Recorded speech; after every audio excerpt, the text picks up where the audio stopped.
Hey, welcome to the Nikko Daze Show, a space where we unpack our feelings, slow down for a bit, and try to make sense of the mess that is being human. I'm your host, Nikko, and if no one has told you lately, I'm proud of you. Thanks for showing up today.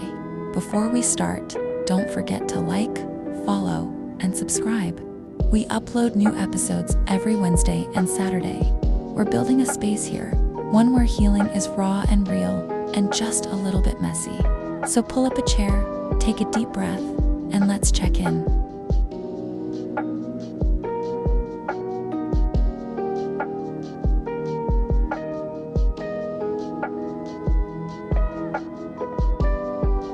This is the day's check-in.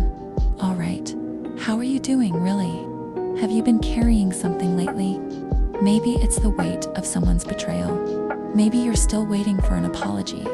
Or maybe you're hoping karma will finally show up and serve that revenge piping hot. Yeah, been there. But here's a question. What if their karma isn't your healing?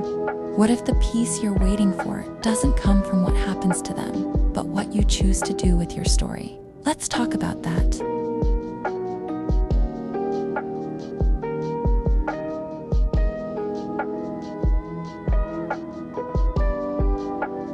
The friend who ghosted after using you. Let me tell you a story. A few years ago, I had a friend I thought was ride or die. We went through so much together: heartbreaks, family drama, mental breakdowns. I showed up for them every single time. But when things started going well for me, when I started setting boundaries, started choosing myself, they dipped. No explanation, just silence. At first, I kept thinking, they'll come around. Life will humble them. They'll realize what they lost. I was addicted to the idea that karma would make things right. But months passed, then years. And you know what? Maybe life did teach them something, but it didn't make me feel any better, because the part of me that needed healing wasn't about their absence. It was about my need for validation. Their karma didn't heal that. I had to.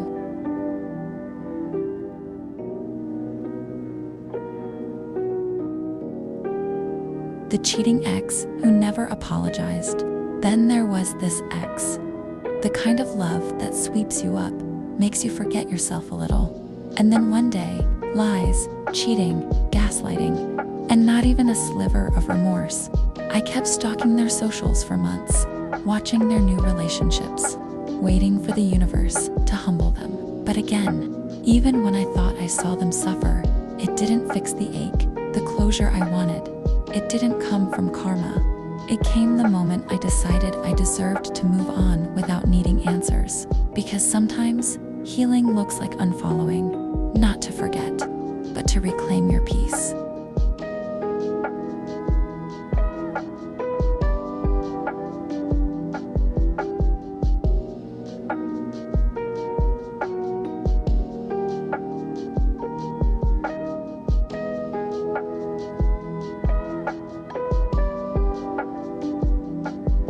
The workmate who sabotaged you. Let's talk about the workplace. Ever worked hard for something, only to have someone else throw you under the bus to get ahead? I did once. It was for a promotion I knew I deserved, and I watched someone twist stories, play politics, and get the role. I was angry. I dreamt of the day they'd mess up, and everyone would finally see them for who they were. But here's what I've learned. Sometimes, people don't fall. And even if they do, watching them stumble doesn't help you rise. What helped was focusing on my own growth, on being so aligned with my purpose that what they did felt smaller and smaller each day. My healing started when I stopped hoping they'd get theirs and started giving me what I needed.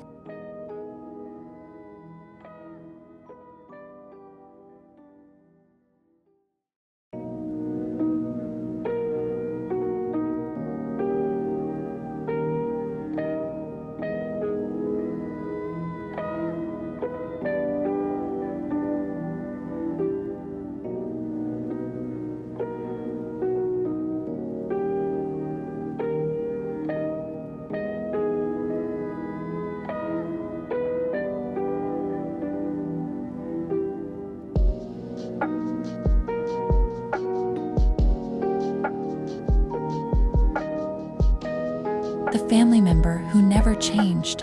Sometimes it's not just friends or lovers. Sometimes it's family. That one relative who keeps taking and taking, who never shows remorse for the pain they caused. We think, one day they'll realize how wrong they were. But what if they don't? I had to learn that my healing wasn't about waiting for them to wake up.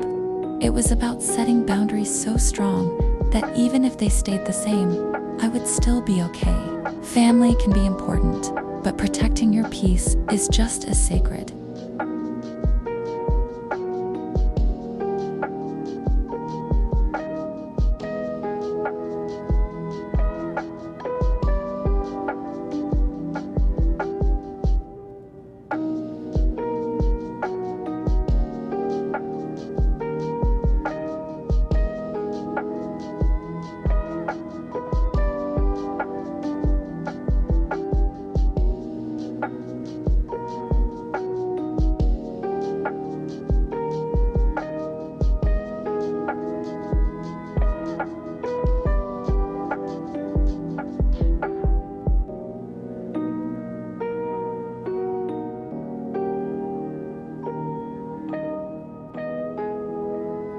You know, we grow up thinking healing is something that happens to us. Like maybe one day they'll hurt the way they hurt us. Maybe one day they'll wake up and realize what they did. Maybe then we'll finally breathe easier. But real healing doesn't wait for their karma. Real healing happens the moment you choose yourself. It's an inside job. It's when you wake up and decide, I deserve to be happy whether or not they ever say sorry. I deserve to move forward whether or not life ever humbles them. Waiting for their downfall, it keeps you chained to a story you've outgrown. But rising anyway, choosing peace anyway, that's what sets you free. And you know what else? Forgiveness. It's not about pretending it didn't hurt. It's not about saying it's okay because it wasn't okay. What they did, it mattered. It left marks. It shaped you. But forgiveness is saying, you don't get to live rent-free in my heart anymore. You don't get to write my story from here on out. It's releasing the heavy chain between you and their mistakes, not for them. For you, it's not about forgetting. It's about choosing freedom over bitterness. It's about choosing your future over your past. And finally, your journey. It's too precious to waste standing on the sidelines, waiting for someone else to fall. Your dreams, they need watering.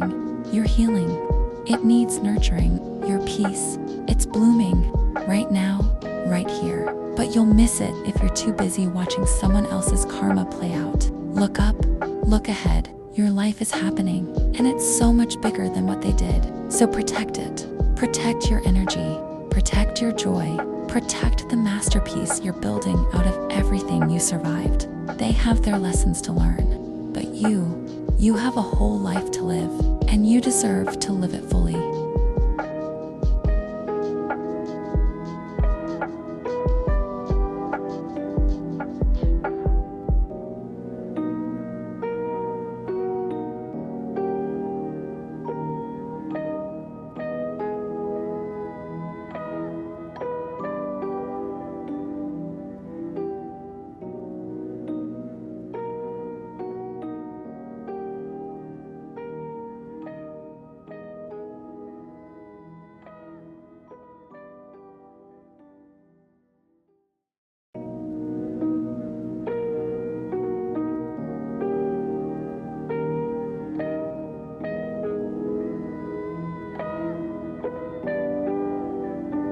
So today, if you're holding on to anger, to betrayal, to the hope that they'll get what they deserve, I hope this gives you permission to let go. Their karma is not your healing.